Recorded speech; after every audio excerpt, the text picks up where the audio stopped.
Imagine being handed a 50-page HR manual, but there is literally not a single paragraph break in the whole thing. It's just a wall of text. Well, that's exactly how an unformatted Copilot Studio agent response feels to a user. It might be totally accurate, but it's a nightmare to read. So to fix that, here's what we're looking at today. We'll format text for readability, personalize messages with variables, add images and videos, create message variations, and finally, guide users with quick replies. Number 1, format text for readability. The absolute easiest way to make your agent's answers digestible is to break the text apart just like you would in a Word document. Right inside the message node in Copilot Studio, there's a handy little formatting toolbar. You just click and you can instantly apply bold text, italics, bulleted or numbered lists, and line breaks to organize the information. Think back to that HR policy response. With this toolbar, you can bold the key entitlement numbers or use a bulleted list to lay out the policy conditions. What used to take a full minute to parse now takes a quick glance. It's a huge win for the user experience, and you didn't even have to change the underlying data. But there is a catch you need to know about. For the AB 620 exam, you've got to remember this specific channel rendering constraint. While Microsoft Teams and the standard web chat will render all your bolding and italics perfectly, some external channels might strip that formatting away entirely. So as an architect, you always have to design with your final deployment channel in mind. All right, let's look at how we can make these messages feel a bit more personal. Number 2, personalize messages with variables. We really want our agent to greet the user dynamically. It's kind of like how a bank teller pulls up your profile and greets you by name before asking how they can help. To set this up, just look for the X icon on that formatting toolbar. Clicking it opens up a variable picker, where you can drop topic, global, or system variables right into the text. The magic really happens at runtime, when the agent dynamically swaps out that variable for the specific user's information. Here is a classic exam scenario.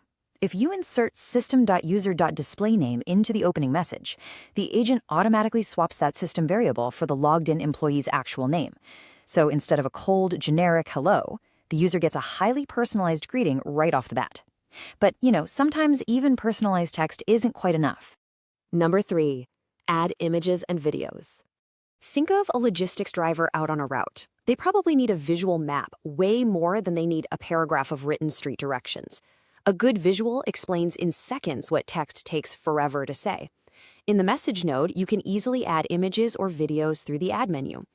Now, if you add multiple media cards, they default to a scrolling carousel format. But if you want users to compare their options side by side without swiping, just select a card and switch it to List View. That displays everything all at once. But listen closely because we need to talk about where these files actually live. This is a strict architectural rule you will absolutely see on the AB 620 exam. Your images and videos must be hosted at publicly accessible URLs. The Copilot Studio agent cannot, under any circumstances, reach files sitting on internal servers or files hidden behind corporate authentication walls.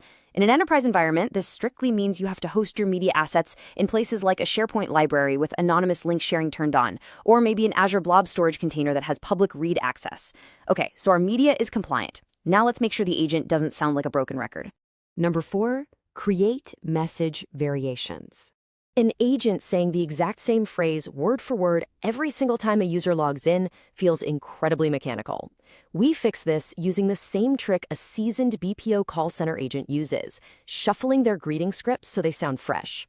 Copilot Studio lets you create message variations. Using the add menu, you can actually type out multiple phrasings for single message node. Think, "How can I help you today?" versus "What would you like to know?" The system will just randomly pick one variation per visit, which really keeps the conversation feeling natural. But here is the absolute golden design rule, and you will be tested on this. Every single variation has to deliver the exact same core guidance. If variation A mentions a strict 5 p.m. deadline for a leave request, variation B must also state that exact 5 p.m. deadline. You're just using different words, never different facts. Don't introduce conflicting information. Finally, let's talk about helping the user figure out what to do next. Number 5, guide with quick replies. Even with beautiful formatting, users can still freeze up and not know what they're supposed to type. We need to give them a really obvious path forward, kind of like ordering from a numbered combo menu at a drive-thru. Quick replies are those tappable suggestion buttons that sit right below your message. Instead of typing out annual leave request, a mobile employee can just tap the button. It drastically cuts down on typos and speeds up the whole process. They are a total game changer for mobile users where typing is a pain. But architecturally, you need to know exactly how they behave. This is probably the most critical distinction for your exam, the difference between quick replies and a question node. Quick replies strictly guide the user. They are totally optional suggestions. The user can ignore the buttons entirely and just type whatever they want into the chat at any time. A question node, on the other hand, constrains the user. It completely halts the conversation until the user selects or types a specifically recognized, valid option from your list. Text formatting, media layouts, and quick replies are all fantastic tools for guiding a basic conversational flow.